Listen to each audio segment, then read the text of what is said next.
Manuel Antonio Matos, de la propia oligarquía caraqueña, banquero, y que junto con otros generales recibió dinero del exterior para derrocar al gobierno. Ellos fracasaron y fueron derrotados por Cipriano Castro. Cuando Cipriano Castro se enteró de los detalles de ese financiamiento extranjero, lo anunció al mundo. Y lo que hizo el resto del mundo fue decir, bueno, que este señor era una especie de loco. Cipriano Castro. Sí. Y que fue tildado de loco. Eso, claro, y todas las caricaturas de los periódicos importantes del mundo lo pintaban como un mono y ponían a Venezuela como si fuera un estado forajido. Fue terrible. Incluso... pero entonces no es nuevo, profesor. No, por eso es que digo, es bueno saber que hay en el pasado esto. Aquí hay un libro que yo quiero que todos vean, porque yo quiero que inventen, yo no creo que crean que estoy inventando. Este libro es de la profesora Judith Ewell, una profesora norteamericana, y se llama Venezuela y los Estados Unidos, que es una historia de las relaciones entre Venezuela y los Estados Unidos en el siglo XX. En la página, muy importante para que vean la cita de dónde la estoy sacando, en la página 103, la profesora Ewell cita cómo los Estados Unidos ya estaban hartos, porque vino el bloqueo de 1903, las potencias extranjeras bloquearon nuestras costas y saquearon las aduanas. Que fue el centenario que se conmemoró el año pasado. Exactamente, otros venezolanos actuando como invasores extranjeros, bloqueando nuestras costas con los barcos petroleros.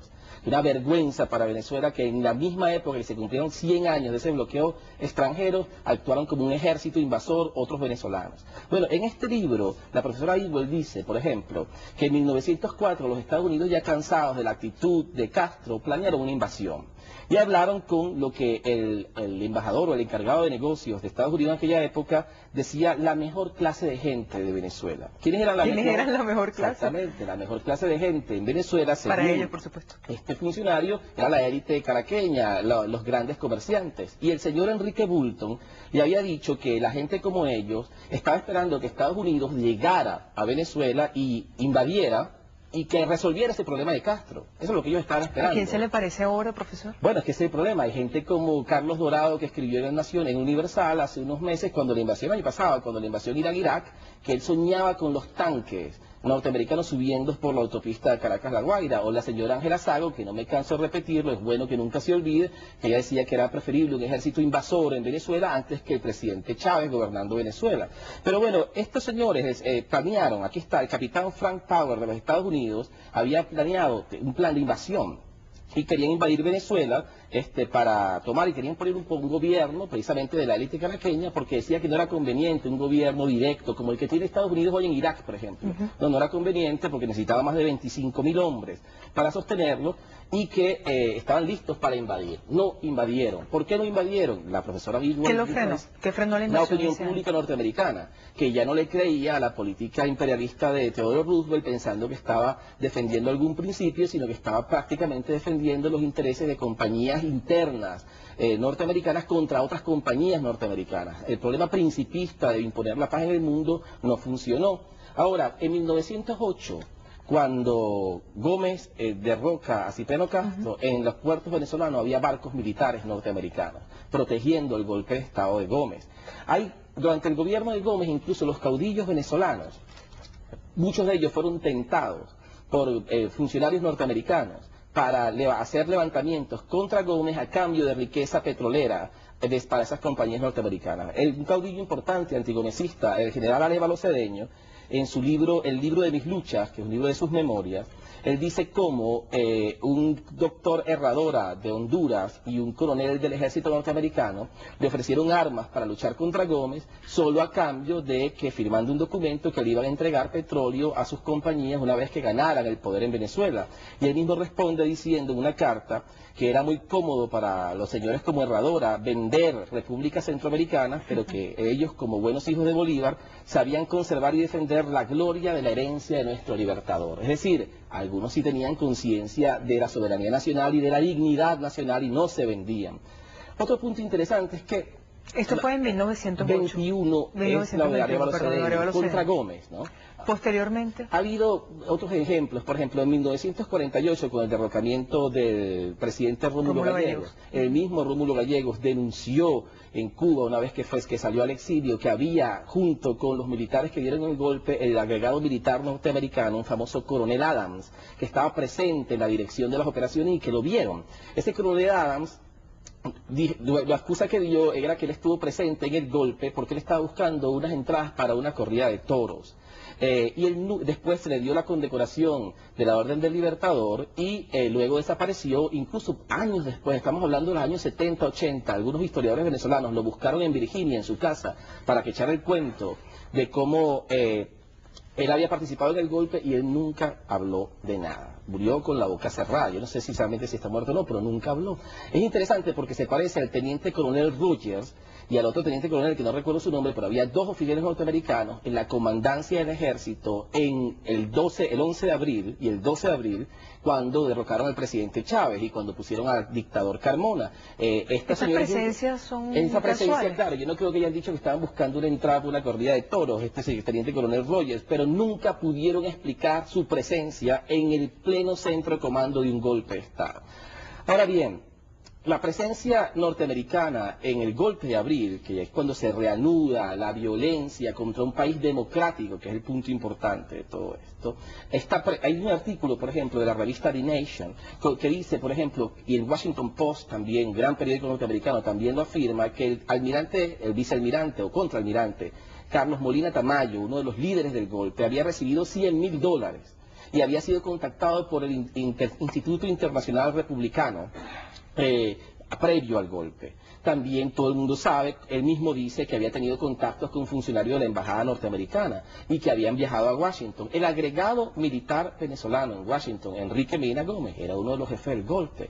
La propia embajadora de aquel momento, Donna Reinach, había dicho que mejor no se reunieran tanto con los jefes del golpe porque era demasiado evidente. El señor Carmona, el señor Ortega viajaron a Estados Unidos a pedir luz verde y eso lo dicen los propios norteamericanos. Profesor Moncada, volviendo a 1948, la denuncia que hiciera el derrocado presidente Rómulo Gallego, ¿en algún momento se investigó? El presidente Truman, que era el presidente de Estados Unidos en aquel momento, se vio forzado a declarar públicamente que eso era que le dio disculpas al presidente Gallego, pero le dijo que estaba equivocado, que no era cierto. Pero todo el mundo sabe que era inexplicable la presencia del agregado militar norteamericano en el centro de operaciones de un golpe. Buscando las entradas para una corrida de toros. Buscando las entradas para una corrida de toros. Profesor, ¿y posteriormente? Claro, el punto está en que ha habido alianzas, pero fíjense, yo lo que digo es, ¿qué es lo que está pasando ahora? Ha habido financiamiento directo, lo dice la propia prensa norteamericana, a los militares que participaron en el golpe, estoy hablando del almirante Molina Tamayo, la presencia de oficiales norteamericanos en la comandancia general del ejército en el momento del golpe.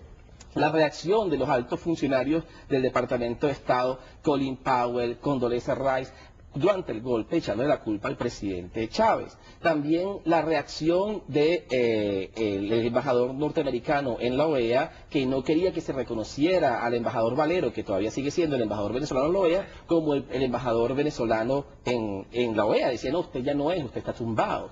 Hay algunos venezolanos incluso que se reunieron con, funcionarios que cambiaron el nombre, mandaron cartas a Venezuela al señor Carmona y ya no llamaban República de Venezuela, República Bolivariana de Venezuela, sino le quitaron Bolivariana, y decían República de Venezuela, informando conversaciones con altos funcionarios norteamericanos, diciendo que la transición, que había sido traumática, tenía que hacerse del modo pacífico que pareciera dentro de los marcos constitucionales. Es decir, los Estados Unidos no condenaron el golpe, es un punto importante, y estaban financiando a los señores que participaron en el golpe, a esa famosa sociedad civil, la estaban financiando previa al golpe. Señores como Carlos Ortega de la CTV estaba recibiendo dinero del gobierno norteamericano, del Departamento de Estado, a través del Fondo Nacional para la Democracia, hacia la CTV, antes del golpe.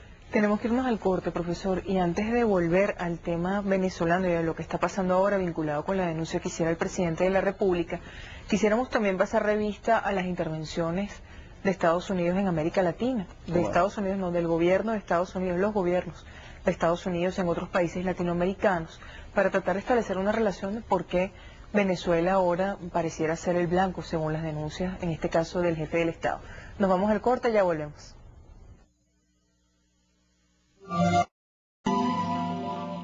Amigas y amigos, seguimos con más de Contragolpe. Les recordamos que estamos conversando con el profesor Samuel Moncada, director de la Escuela de Historia de la Universidad Central de Venezuela.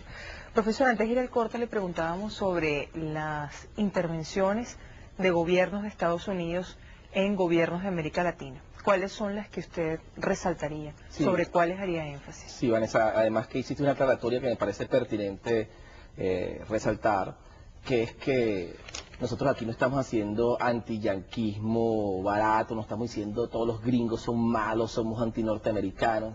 El pueblo norteamericano es un gran pueblo, es la primera potencia del mundo, nosotros no tenemos conflicto con ellos. El gobierno norteamericano, cuya política exterior hacia América Latina ha sido secuestrada por un grupo especial, un lobby especial de electores en Florida, que son los cubanos de Miami, se ha planteado un conflicto con un gobierno y con un país democrático como es Venezuela, y esa es la crisis que estamos viviendo en este momento.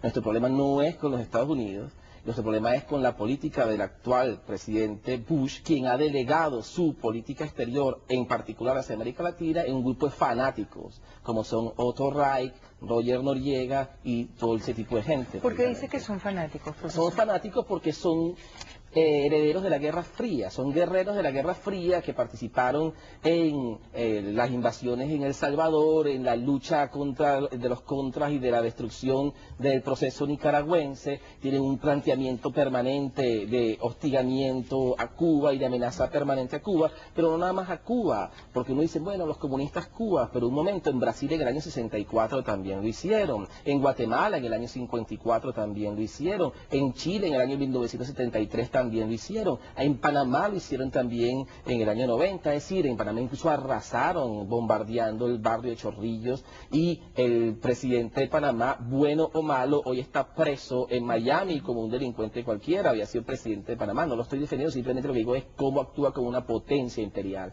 El punto está en que si hay principio de legalidad internacional, se tiene que respetar la soberanía del pueblo venezolano, y el gobierno norteamericano tiene que entender incluso los principios de funcionamiento del propio gobierno norteamericano, donde su pueblo respeta a los países democráticos, y eso es lo que no está ocurriendo en este momento.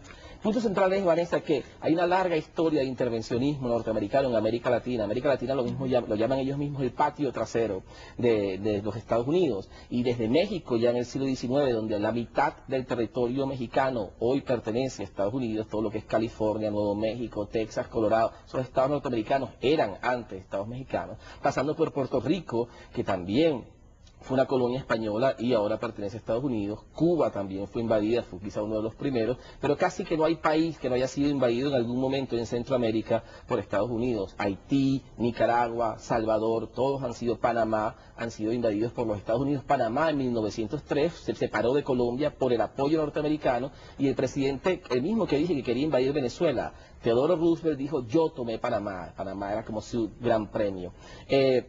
Las intervenciones norteamericanas en Sudamérica, y quiero decir en el continente suramericano, Colombia, Venezuela, el resto, no han sido directamente a través de ejércitos armados, pero sí a través de la presión, utilizando a las élites locales cuyos intereses se parecen más a los intereses del poder norteamericano que a los de su propio pueblo.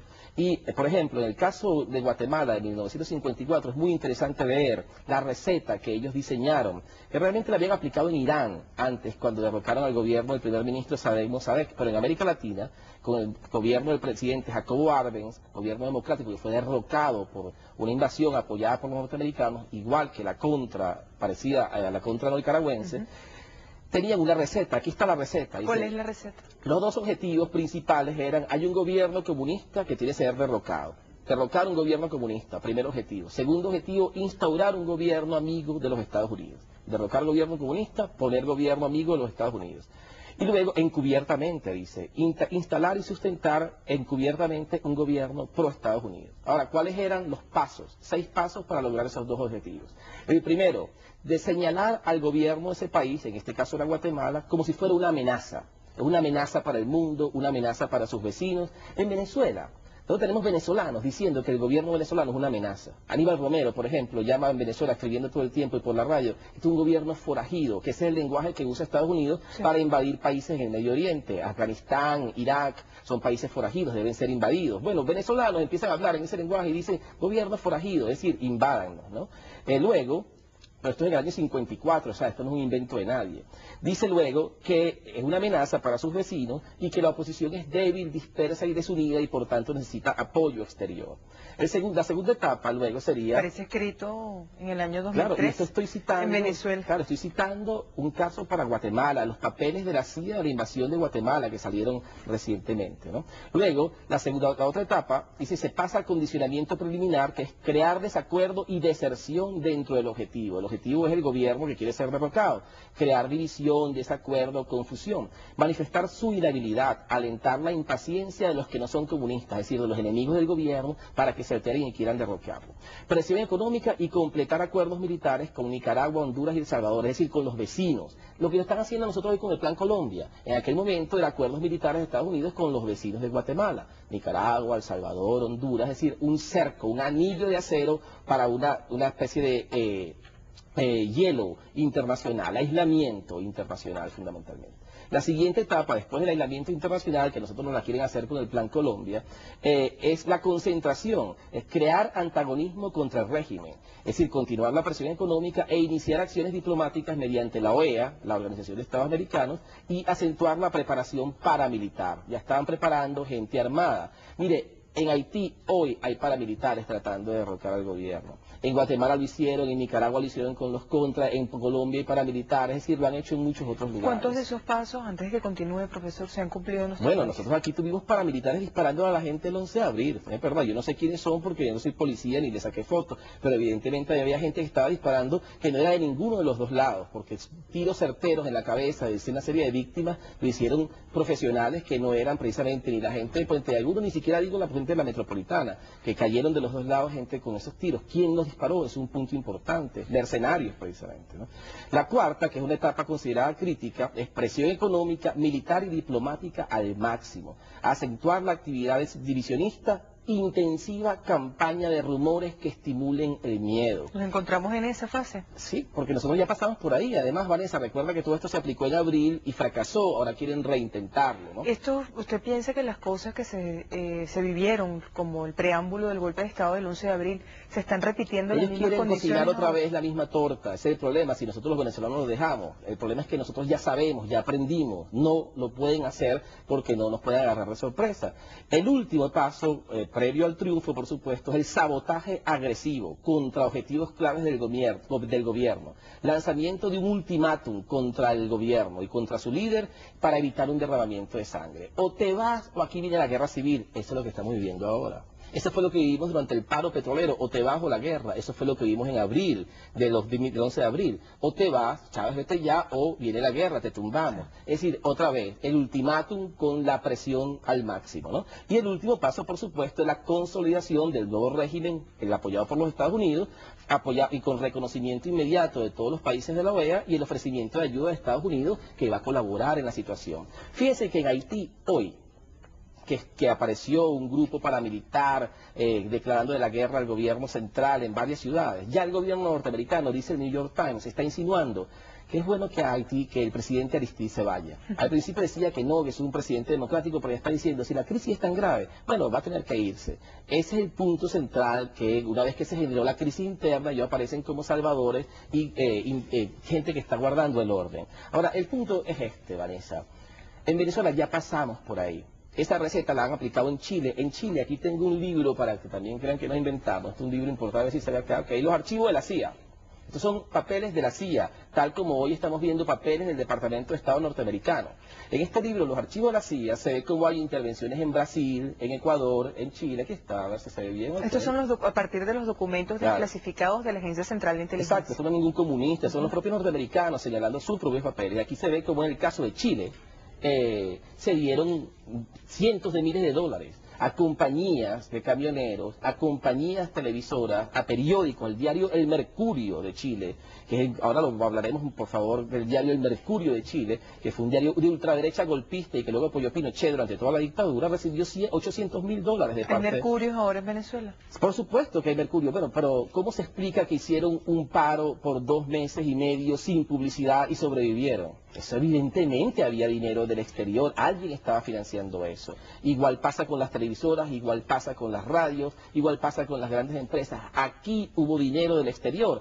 Cuando tumbaron a presidente Allende en Chile, los derrocados, los exiliados, decían, el gobierno norteamericano participó, la CIA participó, y le preguntaban los periodistas, ¿tiene prueba de eso? No tengo prueba de eso.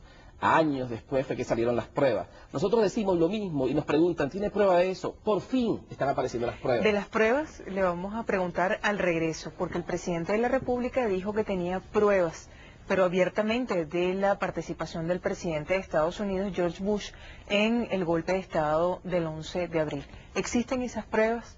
¿De qué nos sirve, en caso de que esas pruebas existan como país, mostrar esas pruebas al mundo? Nos vamos al corte, ya regresamos.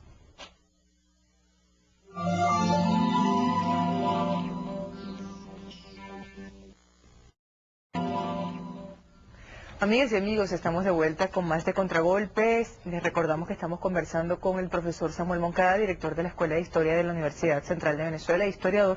Queremos recordarles también nuestro punto de contacto, es el 239-9043. Repetimos, 239-9043. También quisiéramos agradecer y dar acuses de recibo de algunos medios alternativos que hemos recibido.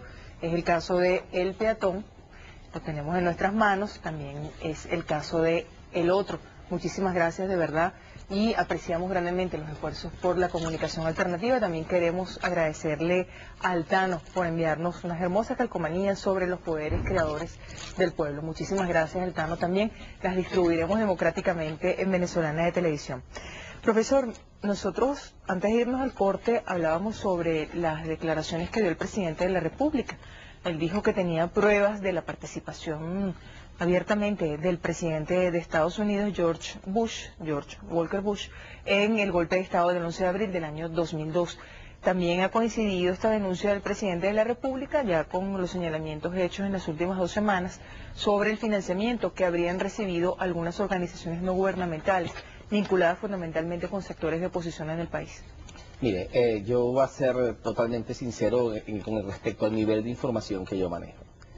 Yo con respecto a la participación del presidente Bush, yo no tengo, simplemente porque el nivel de información que yo manejo no, es el nivel de información pública. Si yo no soy policía, ni tengo un equipo de investigaciones, yo lo que estoy es leyendo lo que publican la mayoría de los centros de información mundiales. El punto es que sí hay, eso sí es importante, el presidente Bush como persona es distinto a la administración Bush. La administración Bush, que es la administración de los últimos 4 años, sí tiene una política agresiva, hostil contra el gobierno democrático venezolano y contra un proceso democrático. Esto se ha visto, como hemos dicho, en la serie de indicios previos al golpe de abril, el financiamiento a la sociedad civil y a partidos políticos golpistas, la actitud con respecto al gobierno venezolano después del golpe, el mantenimiento del financiamiento y de la campaña de hostilidad contra el gobierno venezolano después del golpe durante todo el año 2003 y el 2004, y un punto importante. Lo grave de la posición norteamericana no fue que se equivocaron apoyando golpistas en el año 2002, sino que es continuada, agravada, sistemática su participación contra Venezuela. Yo le voy a dar un ejemplo. El financiamiento a la organización Súmate, uno podría decir, bueno, se equivocaron porque ellos dicen que, primero, que están apoyando a las dos partes, ellos apoyan la democracia en cualquier parte del mundo. ¿Es delito recibir financiamiento de fondos provenientes de Estados Unidos? Es que depende para qué usted los quiere. Si usted quiere una campaña educativa, como dice Súmate, que está haciendo Súmate, la excusa de Súmate en los medios de publicación nacional, es que ellos recibieron dinero para una campaña educativa en favor de la democracia. Ahora, yo quiero que los venezolanos reflexionemos sobre estos datos a continuación vamos a comentar. 1. La señora María Corina Machado firmó el decreto de Pedro Carmona el 12 de abril. ¿Usted tiene las pruebas de eso? Aparece publicado. Eso apareció publicado en la revista, en el semanario Quinto Día del 31 de octubre del año 2003, donde aparece la lista de firmantes del decreto de Carmona. Eso apareció, tengo 3 fuentes para que quieran corroborarlo. No lo estoy inventando yo, eso apareció el 11 de noviembre del año 2002 en la página web de Aporrea también, eso aparece en otra página que se llama tripod.be, que también aparece ahí el caso de la señora María Corina Machado, cuando nadie la conocía. Estamos hablando del 11 del 2002. La señora no era famosa todavía. Ella firmó el decreto de Carmona. Aparecen dos personas, Corina de Machado, que no es ella, y otra que es María Corina Machado. Creo que es el número 365, el firmante. Una persona que firmó el decreto tiránico de Carmona necesita esa persona educación en democracia. Ella no está en capacidad de enseñar democracia al resto de los venezolanos cuando ella firmó el decreto de Carmona. Sin embargo, el gobierno de Estados Unidos la escoge a ella para darle miles de dólares para que nos venga a enseñar democracia a nosotros. Para usted es un contrasentido. No nada más un contrasentido, sino una burla precisamente a la capacidad de los venezolanos para saber lo que es democracia en nuestra historia. Pero un punto más importante todavía, que quiero que se sepa también, eso lo pueden ver otra vez, ustedes, le voy a hacer propaganda por REA, me perdonan, pero por REA porque es una fuente bastante confiable. El 11/11 del año 2002, otra vez a por REA, cuando comenta esta noticia, dice que hay un link con la página de la compañía, la voy a citar porque no estoy haciendo propaganda, la compañía Sivenza. La compañía Sivenza, que es de varios accionistas, Volmer, Machado Zuluaga, etcétera, dice que en una noticia de la propia página web de Sivenza, que cuando la compañía Sivenza estaba renegociando la deuda en dólares de la compañía, que parece que es muy alta y tiene problemas financieros, esa compañía, no me interesan sus problemas financieros, sí me interesa este punto. La aprobaron los directores ejecutivos y los directores suplentes de Sivenza. ¿Quiénes eran los directores suplentes de Sivenza a principios del año 2002? La señora María Corina Machado y el señor Pedro Carmona. Directores suplentes Carmona y María Corina Machado de la misma compañía. Y esa señora está recibiendo dólares y firmó el decreto de Carmona. Y todavía hoy, hasta septiembre de este año que cursa, va a seguir recibiendo dinero del gobierno norteamericano para enseñarnos democracia. Por lo que usted plantea no sería una relación casual. Es que lo que estoy diciendo es que como los Estados Unidos, que esa es la excusa que daba el gobierno de los Estados Unidos en el año 2002, la excusa que es la excusa estándar, esa es la excusa normal en casos cuando las cosas le van mal. Ellos dicen, si yo le doy el dinero a A, y A se lo da a B, y B se lo da a C, y se hace un desastre, eso no es mi culpa, yo se lo di fue a A. Eso es lo que dice el gobierno de Estados Unidos. Muy bien, eso se pudo aceptar, se equivocaron en el año 2002, pero todavía se siguen equivocando hoy. Ellos ya saben lo que pasó y siguen dándole dinero a esa misma persona. El punto central, señores, es que hay una conspiración continuada, agravada, sistemática contra la democracia venezolana, financiando a los agentes que tratan de destruir la democracia. Porque si esa señora firmó el decreto de Carmona, ella sabía lo que estaba haciendo, no es una menor de edad, ¿se da cuenta? El otro punto importante es que también financiaron a la CTV de Carlos Ortega, quiero decir. Y la siguieron financiando durante el paro golpista, el paro criminal del año 2003, de finales del año 2003. Ahí, finales del 2002, comienzo del 2003, seguían recibiendo dinero de la CTV, del gobierno norteamericano. Hay que también entender que, por ejemplo, el Instituto Internacional Republicano, que es parte del Fondo Nacional para la Democracia, International Republican Institute, es el nombre en inglés, National Endowment for Democracy es el nombre en inglés de las dos organizaciones, van juntas. Hay un señor Folsom, que dirige el Instituto Internacional Republicano, y él apoyó el golpe de abril. Cuando el golpe de Carmona, él declaró públicamente en Estados Unidos, eso está escrito en un artículo en la revista The Nation, que él celebraba el levantamiento popular en Venezuela contra el gobierno de Chávez. Lo celebraba. Y ese mismo instituto fue el que contactó al almirante Molina Tamayo. Ese mismo instituto fue el que le dio dinero luego a los partidos políticos venezolanos. Miles, cientos de miles de dólares, ese mismo instituto se lo dio. Pero esto involucraría al Partido Republicano. Instituto Internacional Republicano, que parece que es el brazo internacional del Partido Republicano a través del presupuesto del Departamento de Estado del gobierno norteamericano. O sea, el punto central, esa gente apoyó el golpe y siguen participando hoy, supuestamente enseñándonos democracia. Ellos vienen a enseñarnos democracia después de habernos enseñado cómo apoyar un golpe de Estado clásico, típico como lo han hecho en Brasil en el año 64, que no era un gobierno comunista, en Guatemala en el año 54, que no era un gobierno comunista. Es decir, derrocan gobiernos democráticamente electos que no son comunistas, parte de su guerra fría contra el comunismo, como lo hicieron en Venezuela, que tampoco es un gobierno comunista, pero es la excusa que quieren usar. Se acabó la guerra fría, pero ellos siguen poniendo sus intereses imperiales. En el caso de Leonardo Carvajal, de la Asamblea de Educación, también gravísimo, porque le dieron dinero a un señor que luego estaba el 13 de abril en la mañana, el sábado, en Miraflores, esperando que le dieran su ministerio. El señor quería ser ministro de Educación y estaba esperando que Carmona... ¿Hay constancia de eso, Pero profesor? claro, si él mismo lo cuenta, el detalle interesante es que aquí no estamos calumniando a nadie, aquí con la verdad ganamos. El propio señor Carvajal luego reporta a quien le pagó, explicándole lo que estoy diciendo ahora. Y él dice, y habla del presidente Carmona, que fue derrocado. Él le ofreció, él dice que se reunieron en cámaras y que se le ofreció el Ministerio de Educación y que él fue a buscarlo, pero que no se pudo porque la multitud de chavistas no dejaron que le diera. ¿Se da cuenta? Aquí el punto central es, señores, que en un país independiente las cosas las resuelven los nacionales de ese país. Y que en términos económicos quien paga manda. Y si paga el gobierno norteamericano es por los intereses del gobierno norteamericano, no por los intereses de los venezolanos. Y si paga el gobierno norteamericano para defender sus intereses, ellos le mandan a estos venezolanos qué hacer. Y ellos van a buscar línea, van a pedir permiso. Así lo hicieron antes del golpe de abril. Fueron a pedir permiso en el Departamento de Estado, ellos mismos lo dicen, ellos le proponían golpes y nosotros decíamos, bueno, sí, no, ellos mismos reconocen que iban venezolanos a pedirle permiso. Luego, hace 2 semanas, nosotros vimos a quién, Carlos Ortega y Carlos Fernández, otra vez en Washington. Y después Carlos Ortega salió diciendo, hace una semana, antes del 13-14 de febrero, va a haber un golpe en Venezuela desde Costa Rica. Incluso el gobierno de Costa Rica está regañando hoy a Carlos Ortega y le dice, si continúa esa conducta, váyase de Costa Rica, no lo queremos aquí. Pero además Carlos Fernández, desde el suelo norteamericano, está pidiendo una rebelión contra el gobierno democrático venezolano. Carlos Fernández, quien fingió una enfermedad para escaparse de la justicia venezolana y está pidiendo asilo en Estados Unidos, está diciendo que hay que aplicar el artículo 350 de la Constitución en Venezuela para rebelarse contra el gobierno democrático desde suelo norteamericano. Está conspirando y el gobierno de Estados Unidos no dice nada.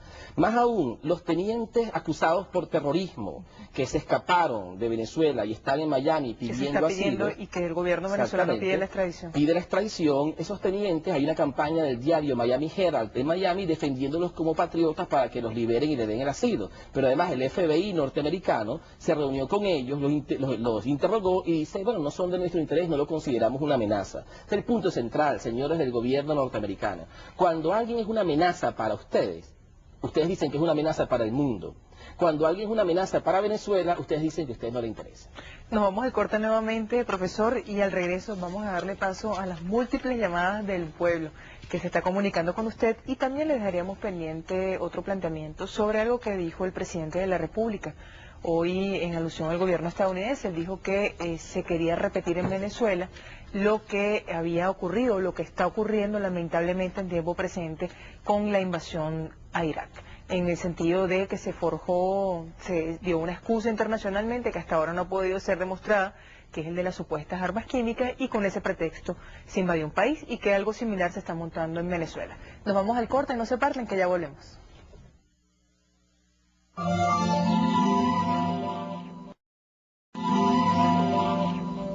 Venezuela, estamos de vuelta con más de Contragolpe. Estamos conversando, les recordamos, con el profesor Samuel Moncada, historiador y director de la Escuela de Historia de la Universidad Central de Venezuela.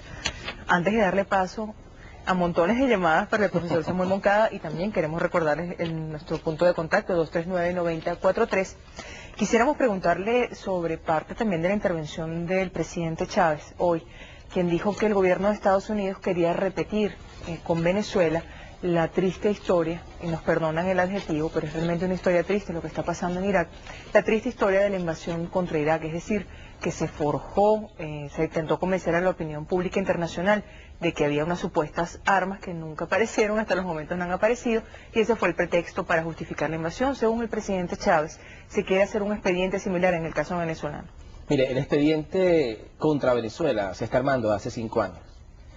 Hace 5 años, si uno revisa la prensa como yo lo he revisado, uno encuentra que había acusaciones ya que si este gobierno estaba con la guerrilla colombiana, este gobierno estaba con la desestabilización castrista en América Latina, este gobierno estaba por un Saddam Hussein y Libia para destruir el mundo.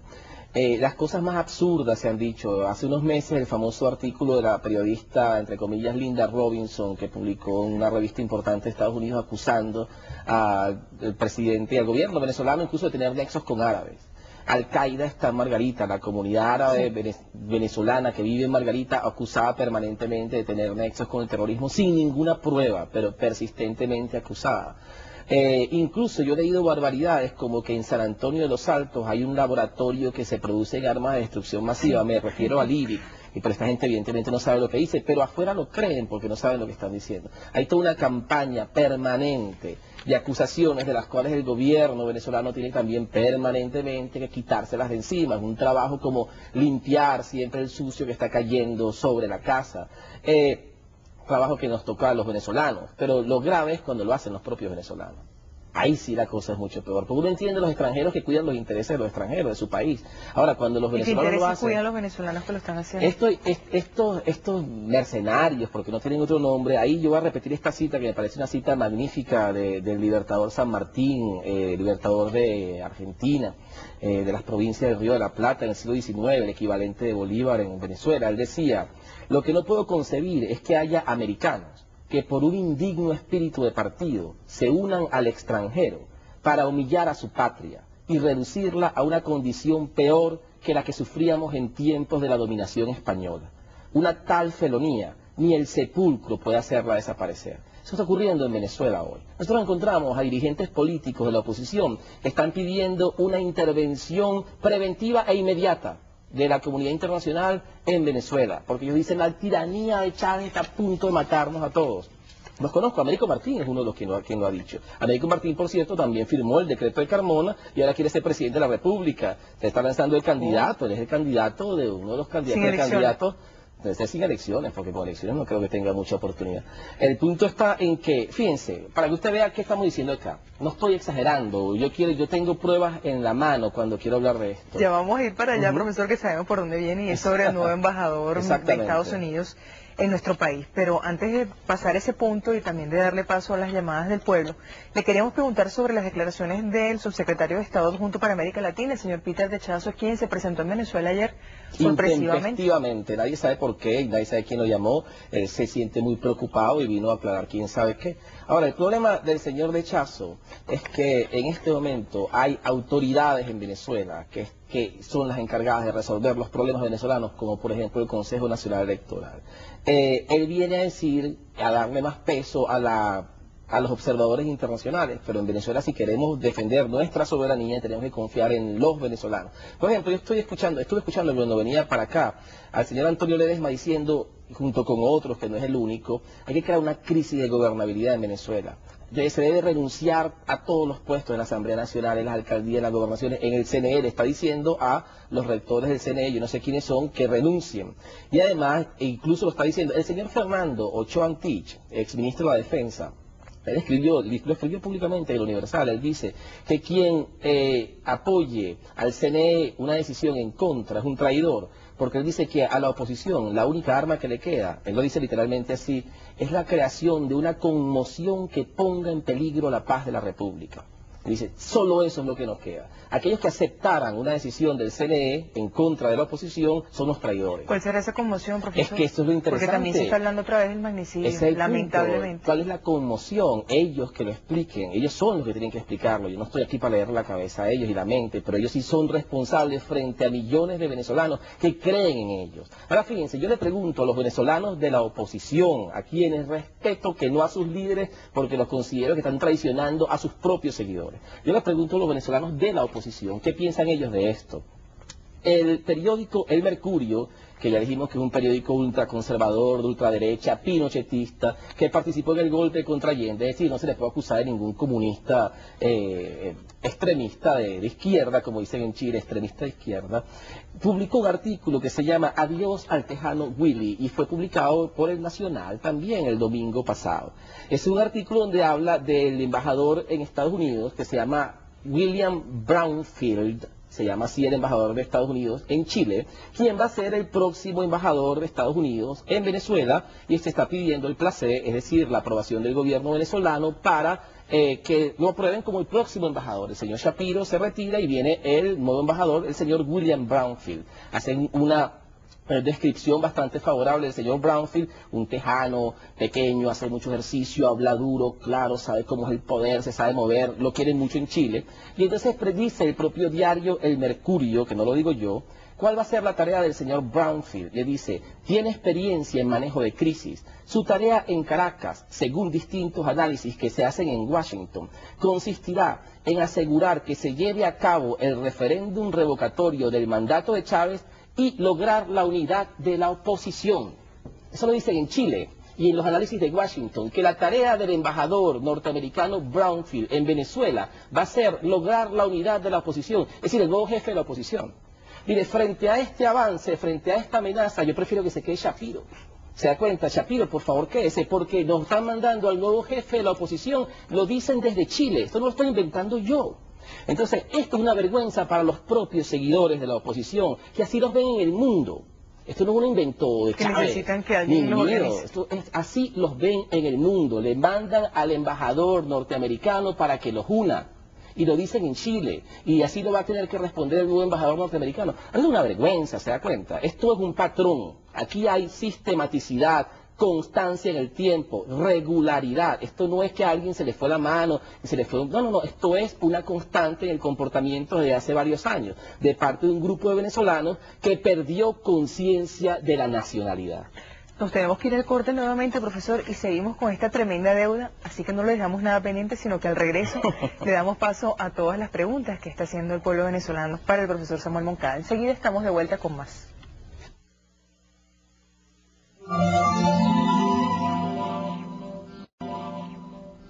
Seguimos, amigas y amigos, con más de Contragolpe con el profesor Samuel Moncada, director de la Escuela de Historia de la Universidad Central de Venezuela. Y ahora sí, las preguntas del pueblo, profesor, y de verdad disculpen, pero hay tantos temas que quisiéramos conversar que le hemos quitado bastante tiempo. Nos comentan, a diferencia del caso de Guatemala, este gobierno no es comunista, solo es digno y defiende a su pueblo. Usted hizo la aclaratoria. Claro, el gobierno de Guatemala tampoco era comunista en aquel momento. Desde Maracay, ¿cómo orientar a la población que está en el proceso? Muchos de nosotros tenemos dinero en bancos americanos. Mucho de ese dinero se utiliza para hacer guerras y conspiraciones contra el país. ¿Cuál sería el llamado que usted le haría a la gente que ahorra en la banca norteamericana? No, mire, otra vez, nosotros comenzamos y si no tengo ningún problema contra los dólares, ni contra la gente que tiene dólares, ni contra la gente que tiene mucho dinero, que lo disfruten. El problema está en que si quieren tener su dinero en banco norteamericano, no estoy diciendo que lo saquen o que lo dejen, es un problema de ustedes y ustedes saben mejor que yo cómo administrar su dinero. Si lo tienen en el banco norteamericano es porque tienen suficiente y saben hacer dinero. El problema mío es, otra vez, no contra Estados Unidos, ni contra el pueblo norteamericano, que tiene una gran tradición democrática. Incluso en este mismo año de campaña electoral sería interesante usar todas estas cosas que estamos discutiendo hoy para que los candidatos que están en la campaña electoral lo manejen y vean cómo es la verdadera política exterior norteamericana hacia países amigos en América Latina y que se entienda que nosotros somos un país democrático, que tenemos grandes relaciones con Estados Unidos, que vienen desde hace mucho tiempo, que van a continuar por mucho tiempo y queremos que sean las mejores. Pero que en este momento hay un sabotaje permanente, porque hay un grupo de fanáticos dentro del Departamento de Estado que ven a Venezuela como si fuera su enemigo y prefieren a un candidato de la oposición. Incluso fíjense, nunca en nuestra historia, desde el punto de vista de los intereses norteamericanos, se había hecho algo tanto contra los intereses norteamericanos como el paro petrolero. El paro petrolero también afectó a la costa este norteamericana que recibe petróleo de nosotros. Sin embargo, el gobierno norteamericano decía, está bien, quédense tranquilos, porque ellos esperaban que lo que venía era mejor, se dan cuenta. Ese es el punto grave. Nosotros no somos anti-norteamericanos, somos venezolanos y pedimos respeto y respetamos a los Estados Unidos. Nos llaman también desde Cerrilla, profesor, preguntan qué tipo de implicaciones pueden tener la intervención que hiciera hoy el presidente Chávez contra el presidente de Estados Unidos, el presidente George Bush, y si usted piensa que el presidente Chávez puede probar tan grave acusación. Mire, esto es muy importante. El presidente Chávez está declarando en medio de un contexto de hostigamiento permanente, de un crescendo de acusaciones y de presiones por parte del gobierno norteamericano desde hace varios años, pero sobre todo en las últimas semanas cuando se va a decidir el problema de las firmas. El presidente Chávez tiene la responsabilidad de defender la soberanía venezolana porque él es la cabeza del Estado venezolano en este momento. El presidente Chávez también, me imagino que por muchas otras vías, ha intentado lograr algún tipo de acuerdo, de modus vivendi, de modo de vida en paz con el gobierno norteamericano. Pero el gobierno norteamericano, como Theodore Roosevelt en 1900, se siente que es policía del mundo y que tiene derecho a intervenir. Incluso ahora decide cuáles son las democracias que le gustan. Antes eran los países dictaduras o democracia, ahora decide cuál es el tipo de democracia que le gusta. Y yo creo que hay un momento donde uno tiene que decir públicamente, hay una línea, por favor no la crucen. Y yo creo que este es el momento. ¿Por qué? Porque yo no estoy diciendo, y por favor no exageremos, viene una invasión norteamericana, de eso no se trata. Y lo más triste es que no se trata de eso, porque hay suficiente gente dentro de Venezuela para hacer ese trabajo por los norteamericanos. Eso es lo grave que estoy hablando acá. Hay una quinta columna de nacionales que está trabajando contra los intereses venezolanos. Y yo desearía que dentro de la oposición venezolana hubiera gente que también dijera, hasta aquí no. Yo estoy contra Chávez, pero yo no estoy contra el pueblo venezolano. Yo estoy contra Chávez, contra el chavismo, pero no estoy en contra de Venezuela. Eso tiene que decirlo gente de la oposición, eso es muy importante, porque yo no estoy diciendo toda la oposición es apátrida, pero sí creo que hay gente que no tiene límites ni escrúpulos. Es más, Vanessa, con esto de los financiamientos, que además es el público, por supuesto que hay un financiamiento secreto, no seamos ingenuos. Ese financiamiento secreto no lo sabremos sino dentro de 30 años, quizá no lo sabremos nunca. Pero es que hay gente que convirtió el conflicto en Venezuela en un modo de vida. Son parásitos del conflicto de Venezuela. Le interesa que esto continúe y se expanda para que le den más dinero. Es como en Colombia, hay gente que en Colombia le interesa la guerra. Viven de la guerra. Bueno, que hay mucha gente que vive de este conflicto. La gente que vive de los pobres. Y eso es muy grave. Vive del conflicto y la división de los venezolanos porque recibe dinero y financiamiento de afuera. Y la gente, todos los venezolanos tenemos que identificarlos y ponerle un parado a esto. Más llamadas, profesor, desde Maracaibo. Le piden un correo electrónico en el cual le puedan escribir, comunicarse con usted. Bueno, el problema es un poco complicado. SR Moncada A y después @heteron.net. Pero simplemente se llena todos los días y tengo que vaciarlo todos los días. Yo voy a tener que buscar otro realmente, otra vía más fácil de comunicación. Desde San Martín, ¿qué organismo internacional controla la política internacional del gobierno norteamericano hacia el mundo? No hay. Los organismos mundiales como la Organización de Naciones Unidas, o regionales como la Organización de Estados Americanos, o regionales de Estados Unidos como la Organización de los Países del Pacífico, o la OTAN, Organización de los Países del Tratado del Atlántico Norte, hay un derecho internacional que supuestamente debe ser cumplido por todos los países, pero Estados Unidos tiene una tradición de excepcionalismo, se llama eso en la historia norteamericana, es decir, que ellos son distintos y que ellos no cumplen lo que cumple el resto de la gente. Por ejemplo, los Estados Unidos no aceptan, y eso en los países de América Latina en los últimos meses se han visto forzados a firmar tratados con Estados Unidos donde se prohíbe o le dan excepciones a los soldados norteamericanos para que si violan derechos humanos o cometen crímenes o atrocidades de guerra, no puedan ser juzgados por el Tribunal Internacional de la Haya. Los Estados Unidos no quieren que ninguno de sus soldados sean juzgados por tribunales internacionales, que la mayoría de los países del mundo sí han aceptado ese tribunal como un tribunal internacional. ¿Cuál es el punto central acá? Que los Estados Unidos dicen, hay una ley para ustedes, que es una ley distinta a la de nosotros. El punto central es que es importante que los Estados Unidos sepan que tienen demasiado poder en el mundo y que ese poder sin contención moral y sin contención jurídica es un peligro. Profesor, más preguntas y el tiempo se nos está terminando. Nuestro coordinador nos está haciendo señas. Daniel Rodríguez desde Bellomonte le pedía un comentario sobre el caso de Costa Rica y Carlos Ortega, y usted respondió. Y está pidiendo también dónde se consigue el libro sobre las relaciones de Venezuela con Estados Unidos. Bueno, este libro lo compré en Estados Unidos realmente. No se consigue en Venezuela. No sé si se consigue en Venezuela, creo que no. En todo caso, usted lo podría prestar, o alguna fotocopia. Fotocopia, por favor. Desde el Estado Vargas Blas Espinosa se podría confirmar la presencia norteamericana cuando el presidente Chávez estaba en la Orchila. Bueno, hay varios datos que es importante confirmarlos y discutirlos. Hay datos acerca de barcos de guerra en la costa, fuera del territorio marítimo venezolano, que estaban interceptando comunicaciones. Hay rumores acerca de helicópteros norteamericanos en el aeropuerto de Maiquetía esa misma noche. Rumores. Claro, el problema está ahí por señales de radar que identificaron aviones norteamericanos. Un avión con siglas norteamericanas estaba en la isla tratando de llevarse al presidente Chávez a otro lado. Hay indicios, pero el punto central acá es que cuando se da un golpe de este modo se hace como en las películas esta de Misión Imposible, de modo más subrepticio posible, con que deje menos pistas posible.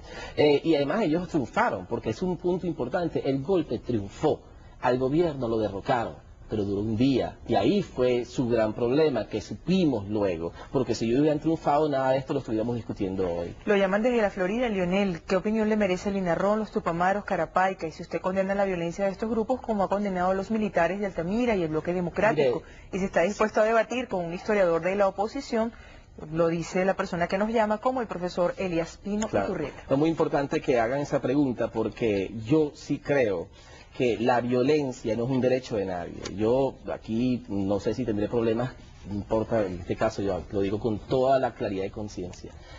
Nadie puede abrogarse la violencia como un derecho, como un instrumento en un país democrático. Nadie. Ni los Carapaica, ni Linarrón, ni la ultraderecha venezolana, ni los que están llamando como el señor aquí que dice, es un problema de vida o muerte esta firma. Bueno, ¿la muerte de quién? La muerte mía, la muerte de mis hijos, la muerte de mi familia. ¿Quién es el señor Julio Borges para hablar de la muerte que no sea de la de él solo si él se quiere suicidar? Ese es su problema. Pero del resto los venezolanos no. O sea, lo que estoy diciendo yo es que hay gente aquí que tiene la boca demasiado suelta, no tiene restricciones. Sobre todo cuando hablan de la muerte de otros. Por supuesto, incluso hay ancianos que sin ninguna restricción acerca de su moralidad mandan a los jóvenes a que se maten, vayan ustedes primero, todos a marchar. Un señor de 80, 90 años, es un momento, usted ya vivió, estos tienen la vida por delante, cuide la vida del resto de los venezolanos, que puede ser su familia. Y lo digo otra vez para que no crean que me estoy escapando. No estoy de acuerdo con la violencia de ningún grupo armado. El Estado venezolano, si quiere garantizar la paz, es que el control de las armas la tiene la fuerza del orden público bajo la Constitución.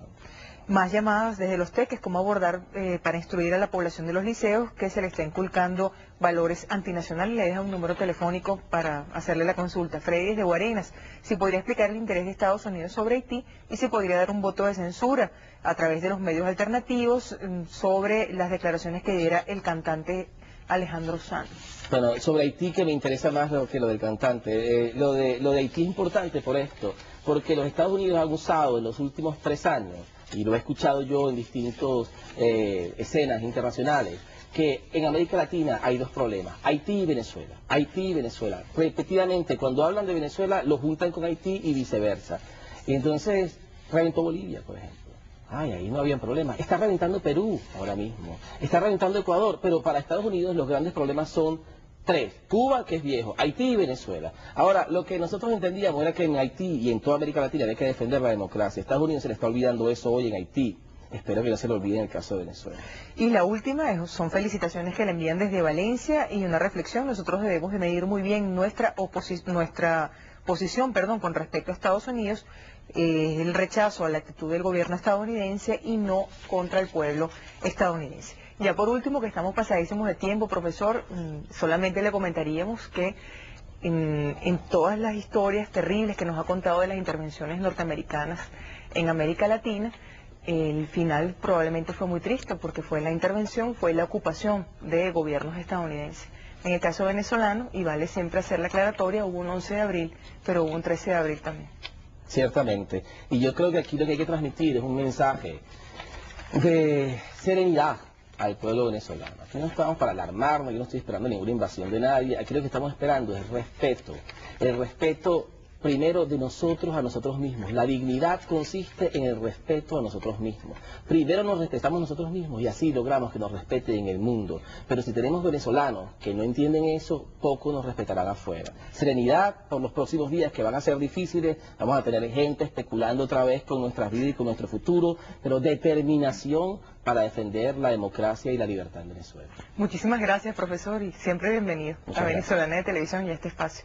Conversábamos con el profesor Samuel Moncada, historiador y director de la Escuela de Historia de la Universidad Central de Venezuela.